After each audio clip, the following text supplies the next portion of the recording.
All right, we got Gerhard Posch. He's our men's tennis coach, and the men's tennis team had a good weekend in Stillwater at the regionals. Coach, give us a summary of how things went for everybody in Stillwater. Yeah, absolutely. Everybody had an outstanding week last week, a historic week. We had a doubles team of Alejandro Gandini and Matthew Lanahan qualify for nationals for the very first time on the men's tennis team. An outstanding achievement, and I'm extremely happy for the two of them especially, but for the entire team. I think everybody learned a ton about what it means to be a competitive team, to really play with big schools like Oklahoma State, Oklahoma, Nebraska, some of the teams we beat there. Just extremely proud of how they behaved last week and what we were able to accomplish. Questions? I mean, what did you see in them in particular that allowed them to have the success that they did, obviously? To be honest with you, it came out of nowhere. We did make some adjustments in practice the last month or so, but I can't take all the credit for what they achieved because it's only been a month or a month and a half that I've been working with them. And, a lot of credit goes to recruiting, to Tom Lilly and also to a former GA that was here who brought those players in. And they just basically were able to tap in their potential, what they're able to do already. I just maybe helped them a little bit, getting it out of them. But, first round was very particular because Alejandro was still really uncomfortable cramping from singles, and he was just hopping around the court and trying to get through that match really. And they were down, a break early in that first round doubles match. Managed to somehow, with a lot of energy, come back. And from then on out, like against Oklahoma, second round, they were the 2 seeds. They just came out on fire, and I just supported them as much as I could. And they walked away, with an 8-2 win, which is unbelievable, unbelievably lopsided. If anything, everybody expected it to be the other way. Mm-hmm. And it just kept snowballing. They didn't really think too hard about anything. We didn't really have great expectations coming into the tournament, and everybody started to think maybe a little bit more once we got to the semifinals.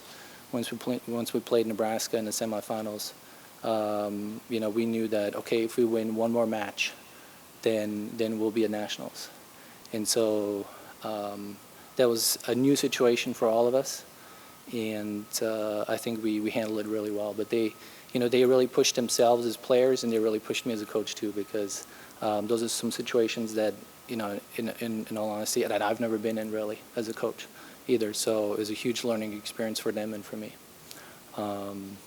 So I just really think they tapped into what they can do already, and they found a way to do that.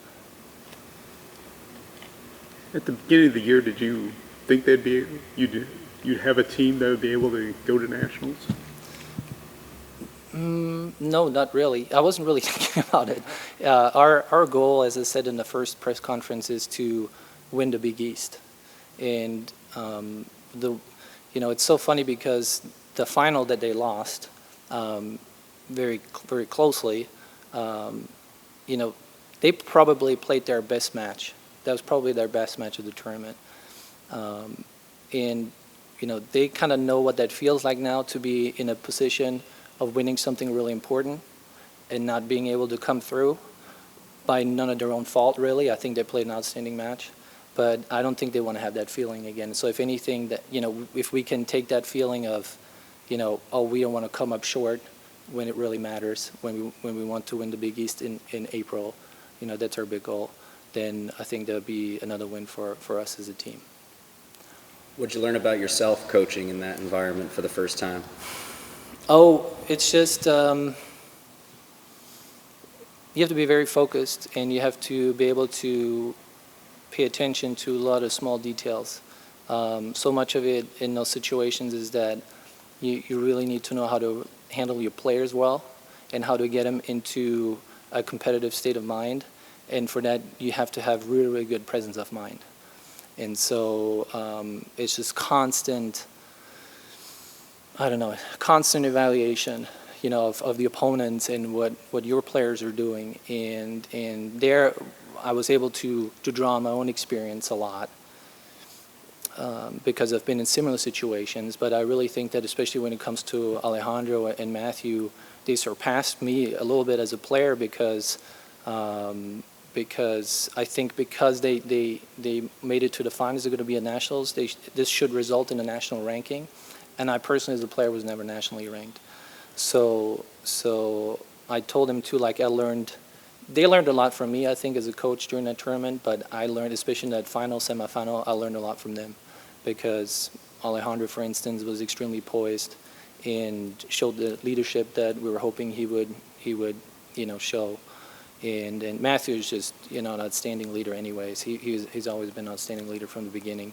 Very good role model in that respect. So yeah, what I learned was that, you know, college tennis too, as a whole, I think it's become more fair, and we kind of had ways to you know, to win matches in the past that were still fair, but they were kind of edgy. And I think people really do treat each other with a lot more respect than they did maybe 20 years ago. And so this is something that I think we're still trying to work out, is like how can we be really gritty, and how can we be really competitive without being obnoxious, you know? So you know, and I personally, you know, got to know all the coaches that in our region, and never met them before. So there's some really good ones in there. And so, yeah, it's overall a huge growing experience for the team and for me as well. For those of us who maybe haven't paid attention to the Nationals in the past, how many teams qualify? Where is it? What are the dates? Give us just some background of what lies ahead. Oh, sure. Well, you have to win your region or you know, finish runner-up. And so the draw that's going to be in San Diego next week from November 1 to 5 is going to be a draw of 32 teams. So the best 32 teams of the country are going to play there. And that's, you know, that's as far as, you know, we'll take it. I mean, we're going to have, you know, opponents of the caliber that we had in the finals every single round. So it's going to be extremely competitive. And, yeah, I mean, we'll just try to go as far as we can.